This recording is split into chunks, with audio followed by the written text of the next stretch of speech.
Hello student, আসসালামু আলাইকুম সবাইকে। আজকে আমরা কিভাবে বাইনারি সংখ্যাকে অক্টাল সংখ্যায় রূপান্তর করতে হয় এই জিনিসটা শিখব। তো একটি বাইনারি সংখ্যাকে অক্টাল সংখ্যায় রূপান্তর করতে গেলে আমাদেরকে অবশ্যই বেস জানতে হবে। আমি কিন্তু আগের ভিডিওগুলোতেও বলেছি যে আমাদেরকে সংখ্যা পদ্ধতির রূপান্তরটা খুব ভালো করে জানতে হলে আমরা অবশ্যই বেসটা জানতে হবে। তো সাধারণত হচ্ছে আমরা জানি বাইনারি সংখ্যার বেস হচ্ছে 2। আমরা এখানে লিখি বাইনারি সংখ্যার বেস হচ্ছে এখানে 2, আর অক্টাল সংখ্যার বেস হচ্ছে 8। এটা আমাদেরকে একটু মনে রাখতে হবে, মাস্ট বি, এটা মনে রাখতে হবে। তো এখানে হচ্ছে আমরা এই সংখ্যাটার পাশে 2 দেখে বুঝতে পারতেছি এটা হচ্ছে একটা বাইনারি সংখ্যা, এবং এই সংখ্যার পাশে 8 দেখে বুঝতেছি যে এটাকে, এই বাইনারি সংখ্যাটাকে বোঝাচ্ছে যে এটা অক্টালে কত হবে, এই জিনিসটা আমাদেরকে বুঝাইতে চাচ্ছে। তো এখন আমরা এটা সমাধান করতে গেলে আমাদেরকে এই বাইনারি থেকে অক্টালে নেওয়া বা বাইনারি থেকে হেক্সাডেসিমেলে নেওয়া, এই দুইটাতে বাইনারি থেকে অক্টাল বা বাইনারি থেকে হেক্সাডেসিমেল এই জিনিসটাতে নেওয়ার ব্যাপারে একটা কথা আছে। তুমি বাইনারি থেকে যখন অক্টালে নিবে তখন তোমার এই যে বাইনারি মানগুলো, এই বাইনারি মানকে সেট, মানে এক সেট করে, অর্থাৎ এক সেটে 3টি, মানে প্রতি সেটে 3টা থাকবে। এটা আমি বোঝার জন্য বলতেছি, এটা আসলে কোথাও লেখা নাই বা হচ্ছে কোনো ফর্মুলাও না, বুঝার একটা মানে ট্রিক্স এটা। সেটা হচ্ছে কি, তুমি এক সেটে 3টা করে এটাকে ভাগ করে নিতে হবে। যেমন এখানে অনেকগুলো বাইনারি ডিজিট আছে, এই বাইনারি ডিজিট গুলোকে আমরা কি করতে হবে, মানে এক সেটে 3টা করে রেখে পার্টে পার্টে করে নিতে হবে। যেমন এখানে হচ্ছে আমরা দশমিক, এখানেও কিন্তু আমাদেরকে পয়েন্টটা হিসাব করতে হবে, মানে দশমিক কোথায় আছে। দশমিক থেকে বাম দিকে আমরা 3টা করে সেট হিসাব করবো। যেমন একটু খেয়াল করো, দশমিক থেকে বাম দিকে আমরা এখানে এই যে এই 3টা মিলে হচ্ছে এক সেট, তারপরে দশমিক থেকে আবার এই যে বাম দিকে 3টা এক সেট হলে এই দিকে আবার হচ্ছে এই 3টা মিলে এক সেট, আবার এখানে হচ্ছে এই 3টা মিলে এক সেট, এখানে একটা কিন্তু রয়ে গেছে।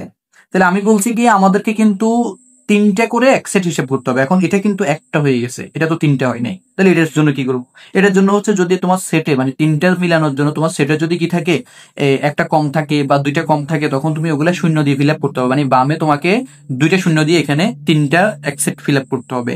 ঠিক একই রকম ভাবে দশমিক থেকে যখন ডান দিকে হিসাব করবে তখন তোমাকে এইভাবে, এই যে দশমিক থেকে ডান দিকে এক সেট, আর এক সেট, এখানে 2 সেট হয়ে গেছে, তাহলে এখানে আর আমাদের শূন্য দেওয়ার দরকার নেই। আশা করি এটা ক্লিয়ার হয়েছে। তাহলে এবার আমরা এটাকে লিখবো একদম সিম্পল। এটা আমরা এবার লিখি যে 1, এই যে বলছিলাম যে কি এ 1 এর আগে হচ্ছে 2টা শূন্য হবে, তাহলে 001। এরপর হচ্ছে কি এটা কি, এখান থেকে এই 3টা মিলে হচ্ছে এক সেট আমরা দেখছিলাম।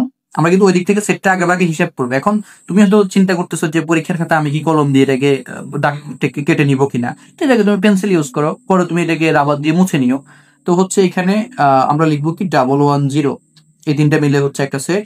এরপরে 010, এই 3টা মিলে হচ্ছে আরেকটা সেট। এরপরে হচ্ছে 110, এই 3টা মিলে হচ্ছে আরো একটা সেট 110। এখন আমরা এই যে সেট গুলা লেখার পরে এবার হচ্ছে ডান দিকে যাবো। ডান দিকে হচ্ছে 2 সেট, একটা হচ্ছে 101 আর একটা হচ্ছে আবারও 101, এই দুইটা সেট, এই দুইটা মিলাই হচ্ছে আমরা এটাকে আমরা এখন নিব সে অক্টাল নিব। যাই হোক, আমরা এটাকে কিছু লেখার দরকার নেই এখানে। এই যে এখন দেখো, তুমি যে সেটের মানগুলো, এটা এই মানগুলো তোমাকে জানতে হবে। এই জন্য তোমাকে একটা সার্ট অনুসরণ করতে হবে। সার্টটা হচ্ছে এরকম, অর্থাৎ যখন এই তোমার হচ্ছে বাইনারিতে 3টা জিরো হবে তখন অক্টালে সেটা শুধু জিরো। বাইনারিতে যখন 001 হয় এটা 001, যখন 001 হবে তখন সেটা 1 হবে। যদি 010 হয় তখন সেটা 2 হবে। যদি 011 হয় তখন সেটা 3 হবে। যদি সেটা 100 হয় তখন 4 হবে। তারপরে 101 হলে 5 হবে, 110 হলে 6 হবে, 111 হলে হবে 7। তো এখন এখানে আমরা দেখতে পাচ্ছি 001, এই 001 হচ্ছে কত, 1। তাহলে আমরা এটার নিচে হচ্ছে 1 লিখবো, এই অংশ, এই জায়গাতে আমরা 1 লিখবো। তারপর হচ্ছে কি 110, তাহলে 110 হচ্ছে 6, তাহলে আমরা এখানে হচ্ছে 6 লিখবো। এরপরে 010, সেটা আমরা এখানে হচ্ছে 2 লিখবো। এরপর 110, 6, তাহলে আমরা এখানে 6 লিখবো। এরপরে পয়েন্টটা এখানে দিতে হবে, উল্লেখ করতে হবে, পয়েন্টের জায়গায় থাকবে। তারপর হচ্ছে 101, 101 হচ্ছে 5, আমরা এখানে 5 লিখবো। আবার 101, 5।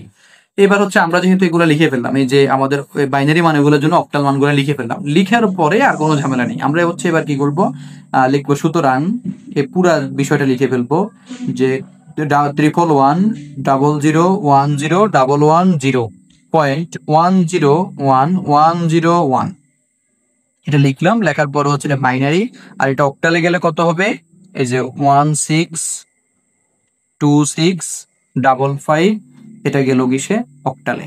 তো আশা করি তোমরা বাইনারি সংখ্যাকে কিভাবে অক্টাল সংখ্যায় রূপান্তর করতে হয় এই জিনিসটা বুঝতে পারছো। তো এইখানে একটা কথা বলি, আমি কিন্তু প্রতিবারই কিন্তু ভিডিও শেষে একটা কথা বলে যাচ্ছি বারবার, যে প্র্যাকটিস করতে হবে। তুমি যত বেশি প্র্যাকটিস করবে তত বেশি তুমি এই জিনিসটা ভালোভাবে পারবে, আর তুমি যদি প্র্যাকটিস না করো তাহলে পারবা না। এটাই হচ্ছে চিরন্তন সত্য কথা। তো ভালো থাকবে সবাই। আসসালামু আলাইকুম।